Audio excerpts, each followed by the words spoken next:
This battle is the ultimate test. From the earth, the land, the sea and sky. They can never win, but they sure can try.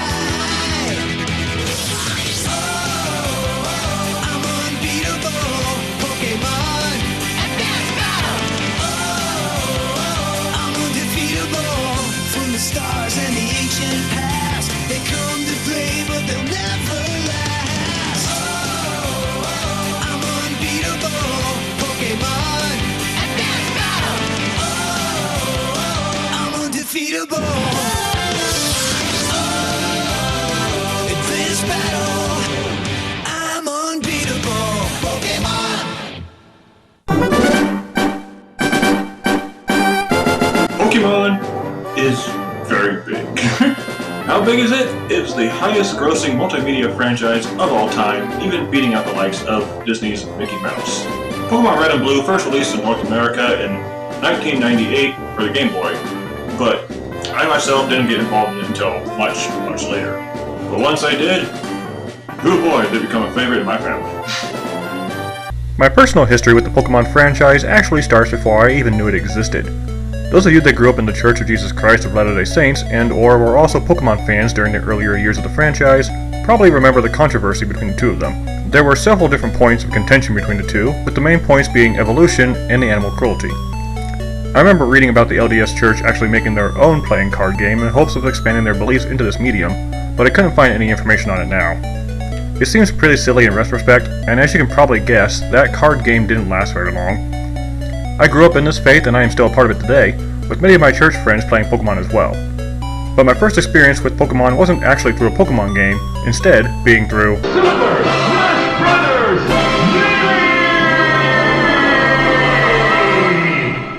I don't remember exactly when we got Super Smash Bros. Melee. It was somewhere between 2002 and 2004. But right there, front and center, is the cuddly face of Pokemon, Pikachu.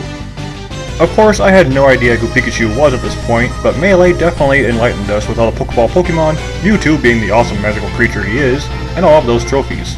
While I can't say any of the Pokemon became main players for me and my brothers, this was the entry point into something big. But of course we were still young, impressionable, and still dealing with this controversy, so we weren't allowed to play anything that involved two characters fighting each other with magical powers. No way. Are you a Pokemon? Are you a Pokemon? Are you a Pokemon? What's up? Look at the camera. Look at the camera. Look at the camera. Hey, okay. So if you really want to know more about something, but your parents keep telling you not to get involved with it, there's only one thing you should do. Listen to your parents. By the time we learned what Pokemon was, it was around the time the Pokemon anime was taking place in the Hoenn region during the Pokemon Advanced Battle arc. Once we heard there was an anime, my brothers and I had to watch it. But we couldn't let our parents know, so we tuned in secret whenever we could. It's a good thing I can't be grounded anymore. The earliest episode I can remember watching is Ash's battle against twins Tate and Lisa. You know, the ones where Ash's Pikachu is told to use Thunderbolt on fellow partner Pokemon Swellow to turn into this golden missile bird thing. So of course, this grand spectacle of an event, being one of the earliest examples we had for how Pokemon battles worked, meant we had to go further.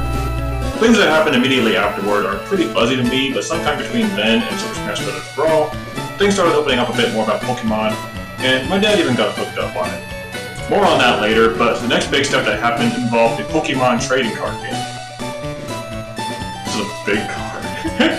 We didn't have any of the actual Pokemon cards, just using the flimsy paper ones that we printed off a few years prior. All of that changed when my uncle came up to us and said, "Hey, you guys like Pokemon?"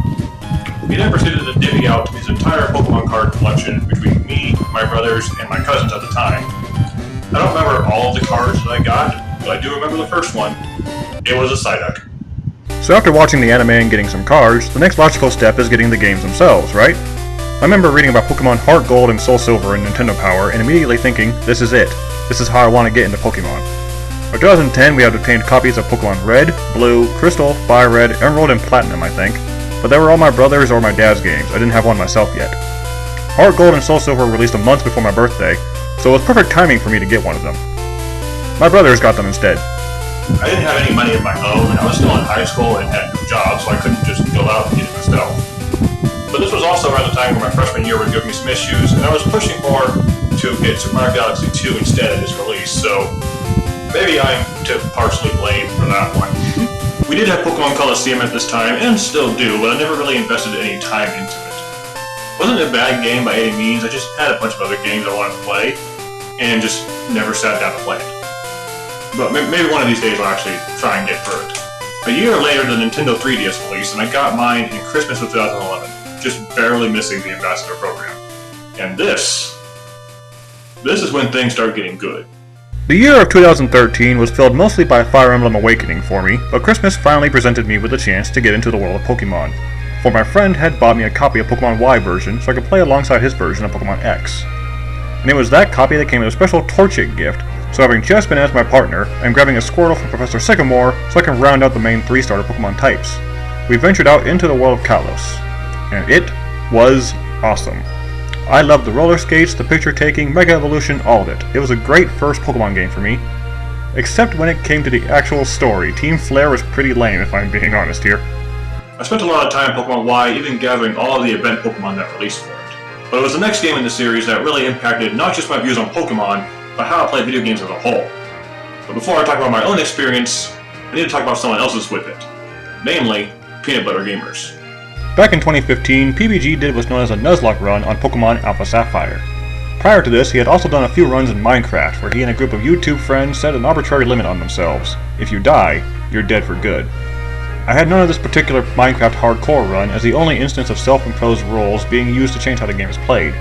So for these limits to be used again in Pokemon was game-changing for me, and I thought, I want to do that. So I looked more into how it works, and despite not being able to actually show anything of it, once I got Pokemon Omega Ruby, I knew exactly what I needed to do. With the rules set, I ventured out into the world of Poland with my trusty partner Pokemon, Trico. A key aspect of Pokemon Nuzlocke is naming all the Pokemon you obtain or capture, so you can feel attached to them on a more personal level and get very upset when they die. So what did I name my Trico? I decided on Trippy. Trippy and I traveled the Hoenn region, taking on gyms, making new friends, and fighting against Team Magma. While there were some mistakes made and I ended up losing some friends on the way, Trippy managed to evolve all the way up into a Sceptile, and eventually fell in the final battle against Steven.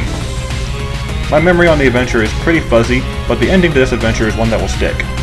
It was against Steven's Metagross, and my Latios that I named Lorien as our final Pokemon. Both sides fought hard, and it came down to whoever made the first move would win the match. If Lorien didn't get it, the run would end at the final battle. But he pulled it off and took down Metagross, securing a victory for my first Nuzlocke run. 2015 was also an important year for me.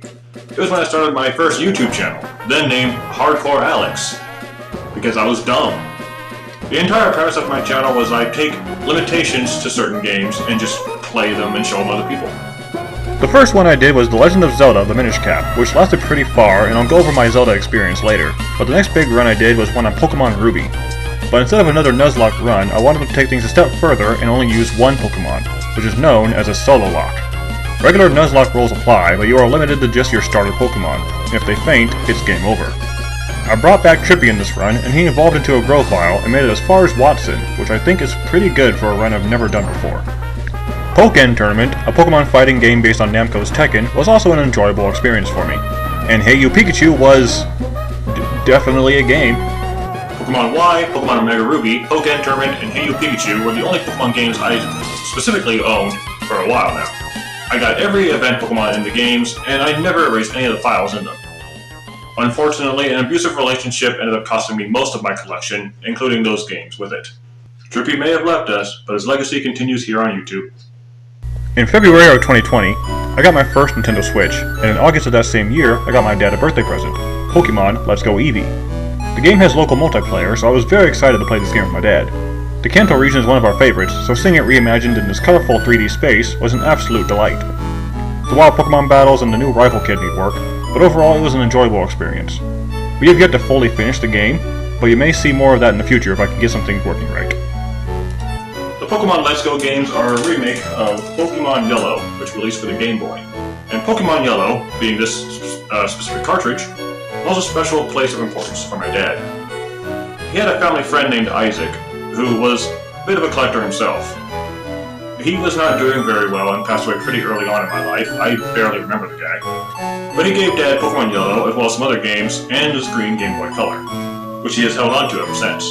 When I moved out into an apartment in November of 2020, Dad gave me Pokemon Yellow and the Game Boy to add to my collection, and it was one of the few things I intentionally held on to when selling my collection. I made it as far as the Elite Four, but unfortunately when trying to view my data for this video, it said my file was destroyed. Fantastic. Nowadays I don't really play Pokemon all that much, but it is still one of our favorite series. As long as I'm talking about anything prior to Gen 5. I played through my dad's copy of Pokemon White as well, and I did really enjoy it, but things took a pretty hard dive in quality afterward. As much as I enjoyed playing Pokemon Y, the Kalos region didn't have that many impressive Pokemon to me. Outside of the starters and legendaries, I can't name too many more off the top of my head. The main villains of the 3DS games were pretty subpar as well, mostly just focusing on getting rich or simping on their team leader. And don't even get me started on all the fun things people have pointed out in the main titles for the Nintendo Switch. I haven't played any of the main title games since the Kalos region and Hoenn remakes for the 3DS, and I haven't really been interested in doing so, to be honest. The only exceptions to this being the Sinnoh remakes Pokemon Brilliant Diamond and Shining Pearl, as well as Pokemon Legends Arceus. Those look really good to me and I hope I get to experience them sometime. I don't hate these games, and it's not to say that these games are bad. I can't say that without having played them first. I just noticed a definite change in quality starting from Unova and onward, and that quality seems to have definitely dropped as time went on. Between Gen 4 and Gen 5, being Sinnoh and Unova, there were some staff changes in Game Freak, including different Pokemon designers and translators, with Nob Ogasawara being a main Pokemon name giver from the very beginning until his departure in 2008. Again, these changes don't mean that anything after Gen 4 became bad Pokemon games, but the change in quality has impacted my desire to play anything past Gen 6. Those of you who are enjoying the current Nintendo Switch titles, Pokemon Scarlet and Pokemon Violet, please continue to do so and play the games you enjoy. There's a lot more to come from Pokemon, and it's definitely not stopping anytime soon, so I'm excited to see what they do. But I feel like after Gen 6, the beyond evolution mechanics, the design of some Pokemon and characters, the goals of the main villains, some gameplay mechanics, and your rivals but not actually rivals, it just hasn't done enough to get me to feel like I really need to play these games. I'm probably going to get a lot of hate in the comments, I know, but hopefully there will be a new Pokemon game that I just have to look at and go, this is it. But until then, my family and I are definitely more on the classic titles, and I'd love to see a more return-to-form Pokemon game one day. Ultimately, what you love is what you love. Share your experiences, share your favorites, but no one generation or Pokemon is better or more important than another. They all have their own differences, values, and creatures that some people enjoy and others don't. And that's okay. From the video games to the anime, to the card game to the plethora of merchandise, there's a certain charm to Pokemon that manages to bring everyone together. There's a reason why Pokemon is the highest grossing franchise of all time. Because it's enjoyable for everyone, it's recognizable, it's expansive, and it's expensive. Hello everyone, thank you for watching this video, I really appreciate it. Comment down below on what your favorite Pokemon game, your favorite Pokemon is, and I'll respond to them. Be sure to like and subscribe, share this video around, and please don't hate me for my opinions.